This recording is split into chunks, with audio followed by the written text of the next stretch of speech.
आप ये मानते हैं कि रील के जमाने में या सोशल मीडिया के जमाने में सही इस्तेमाल हुआ उसका कि लोगों को, यूथ को कनेक्ट किया गया राधा रानी के साथ? दूसरा पहलू एक ये है जो लोग कहते हैं, और ये देखने में भी कई जगहों पर मिलता है, कि वृंदावन में एक रील कल्चर है। लोग जाते हैं, रील बनाते हैं, चले जाते हैं, उनका भक्ति से कोई लेना देना नहीं है। कुछ वास्तव में भक्ति करने के लिए वृंदावन आते, कुछ हो सकता है वास्तव में रील बनाने के लिए वृंदावन आते, लेकिन दोनों को मेरा प्रणाम है कि चलो रील के बहाने ही सही ठाकुर जी के दर्शन करने के लिए तो आए।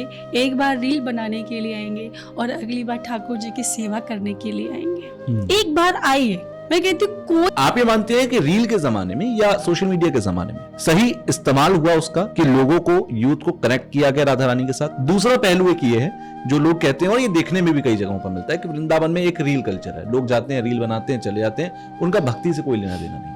कुछ वास्तव में भक्ति करने के लिए वृंदावन आते, कुछ हो सकता है वास्तव में रील बनाने के लिए वृंदावन आते, लेकिन दोनों को मेरा प्रणाम है कि चलो रील के बहाने ही सही ठाकुर जी के दर्शन करने के लिए तो आए।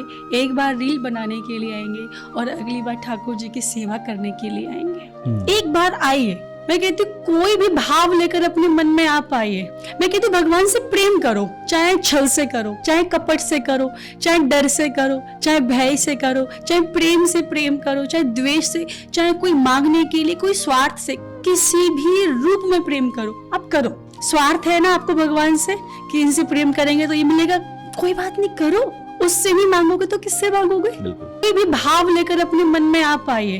मैं कहती हूँ भगवान से प्रेम करो, चाहे छल से करो, चाहे कपट से करो, चाहे डर से करो, चाहे भय से करो, चाहे प्रेम से प्रेम करो, चाहे द्वेष से, चाहे कोई मांगने के लिए, कोई स्वार्थ से, किसी भी रूप में प्रेम करो, आप करो। स्वार्थ है ना आपको भगवान से कि इनसे प्रेम करेंगे तो ये मिलेगा, कोई बात नहीं, करो।